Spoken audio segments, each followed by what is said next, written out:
Hi hello అందరికీ నమస్కారం అండి. అందరు ఎలా ఉన్నారు? బాగున్నారా? నేనైతే చాలా బాగున్నానండి.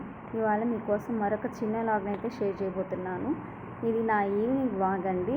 ఈవినింగ్ నా ఇంట్లో నేను ఎలా నా పనులు కంప్లీట్ చేస్తాను అనే దాన్ని మీకు నేను షేర్ చేస్తున్నాను. ఇక్కడ ఏంటంటే టైం వచ్చేసి 4:30 అలా అవుతుందండి. అంట్లన్నీ కడిగేస్తాను నీట్గా. ఇంకా ఇల్లంతా 6 లోపలే నీట్గా అంతా ఊడ్చేసి నేను మార్నింగే మాప్ పెడతానండి. ఈవినింగ్ వచ్చేసి ఒక్కసారి మాత్రమే హాల్లో ఒకటే మాప్ పెడతాను. ఎందుకంటే చిన్నపిల్లలు ఉంటారు కదా, వాళ్ళు ఫ్లోర్ మీద ఆడుతూ అలా ఉంటారనేసి ఈవినింగ్ ఒకసారి మాత్రం మాప్ పెడతాను. ఇంక ఇక్కడ వచ్చేసి మా బాబుకి అయితే పాలు కాగబెట్టాను. వాడికి 4:30 అలాగ పాలు అయితే ఇచ్చేస్తానండి. ఇంకేంటంటే ఆఫ్టర్నూన్ లంచ్ అయితే ఏం ప్రిపేర్ చేయలేదు. మార్నింగ్ కొంచెం బ్రేక్ఫాస్ట్ అంతా ఉండేసరికి ఆఫ్టర్నూన్ అదే తిన్నాము. ఇంకా ఈవినింగ్ ఎర్లీగా అయితే నేను ఇక్కడ వంట అయితే చేస్తున్నాను. ఇక్కడ రైస్ అయితే కడిగి పెట్టేశానండి. చిన్నపిల్లలు కదా, అందుకోసం అయితే నేను వంట అయితే ఎర్లీగానే చేసేస్తాను నైట్ టైమ్స్.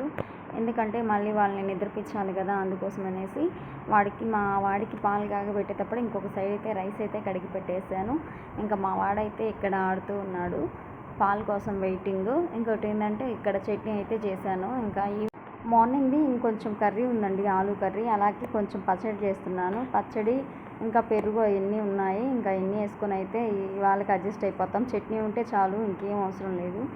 ఇక్కడ ఏంటంటే ఎన్నిసార్లు ఇల్లు చిమ్మినా కూడా బయట నుంచి అయితే చెత్త లోపలికి వచ్చేస్తూ ఉంటుంది. అంటే గాలి ఎక్కువ వస్తుంది. సో ఎన్నిసార్లు చిమ్మినా కూడా చెత్త అంతా లోపలికి వచ్చేస్తూ ఉంటుంది. మళ్ళీ మేము చిమ్మాల్సి వస్తూ ఉంటుంది. మాప్ పెట్టినా సరే ఇంకా డోర్ వేసి అయితే ఎంతసేపు ఉంటామండి, ఉండలేం కదా. అందులోనూ చిన్న బాబు, వాడు బయట ఆడుతూ ఉంటాడు, లోపలికి బయటికి తిరుగుతూ ఉంటాడని సరే అయితే డోర్స్ అయితే ఓపెన్లోనే పెట్టేసి ఉంటాము. ఈ పచ్చడి అయితే ఎండుమిరపకాయల పచ్చడి అండి. టేస్ట్ అయితే చాలా బాగుంటుంది. దీని ప్రాసెస్ అంతా నేను ఆల్రెడీ షార్ట్ వీడియోలో పెట్టున్నాను. ఈ పచ్చడి టేస్ట్ చేసిన వాళ్ళకైతే మళ్ళీ టేస్ట్ చేయాలనిపిస్తుంది. క్విక్గా ఈజీగా అయిపోతుంది. ఇంకా మా వాడికి మా ఇంట్లో ఇష్టమైన ప్లేస్ ఏందైనా ఉంది అంటే ఈ గ్యాస్ అండి. ఈ గ్యాస్ కౌంటర్ పక్కన అయితే కూర్చొని చూస్తూ ఉంటాడు. పెద్ద అయితే ఏమైనా షెఫ్ అవుతాడో ఏమో. నేను ఎప్పుడు వంట చేసినా అసలుకి నాకైనా ఇంట్రెస్ట్ ఉండదో కానీ వాడికైతే భలే ఎగ్జైట్మెంటు. గ్యాస్ మీద ఎక్కి కూర్చుంటాడు, కౌంటర్ పైన ఎక్కి కూర్చొని చూస్తూ ఉంటాడు. లేకపోతే ఏదో ఒక వంట ఆయన ప్రయోగాలు చేసి ఏదో ఒకటి చేస్తూ ఉంటాడు. నాకు ఒక్కొక్కసారి అనిపిస్తూ ఉంటుంది, వీడే ఇలాగ చేస్తారా, అందరి పిల్లలు ఇలాగ చేస్తారా. వీడికైతే వంట అంటే పిచ్చండి. వంట చేస్తూ ఉంటే చాలు వంట దగ్గరికి వచ్చేస్తాడు. లేదా వాడికి పాలు పోసిస్తే పాలు తాగుతూ ఉంటాడు. ఆల్రెడీ ఒకసారి తాగాడు. మళ్ళీ కొంచెం ఉంటే ఆ పాలు కూడా పోసిచ్చాను. ఏం చేస్తుంది అక్కడ అని చెప్పేసి నేను చట్నీ టేస్ట్ చేస్తుంటే మళ్ళీ ఆయన వచ్చి అని చేయి చూపిస్తూ ఉంటాడు.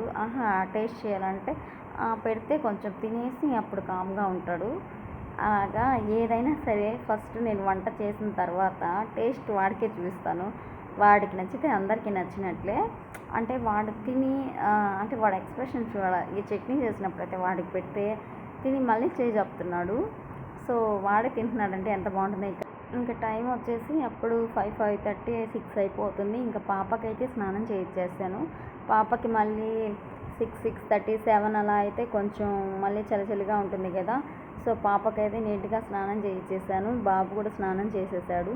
తర్వాత నేను కూడా స్నానం చేసి దేవుడికైతే పూజ చేసేసాను. ఇక్కడ రోజా పూలు ఉన్నాయండి నా దగ్గర. సో రోజా పూలే తక్కువ పూలే ఉన్నాయి. దేవుడికైతే పూజ చేసేసాను. దేవుడా అందరూ బాగుండాలి, అందులో మేము ఉండాలి అని చెప్పేసి నేనైతే దండం పెట్టుకున్నాను. ఓకే అండి, ఐ హోప్ ఈ వీడియో మీకు నచ్చిందని అనుకుంటున్నాను. మీకు కానీ నా వీడియో నచ్చినట్టయితే లైక్ చేయండి, షేర్ చేయండి, ప్లీజ్ సబ్స్క్రైబ్ చేసుకోండి. ఛానల్ని అయితే చాలామంది చూస్తున్నారు, బట్ సబ్స్క్రైబ్ చేసుకోవడం లేదు. మరి మర్చిపోతున్నారు అంటే ప్లీజ్ సబ్స్క్రైబ్ చేసుకోండి.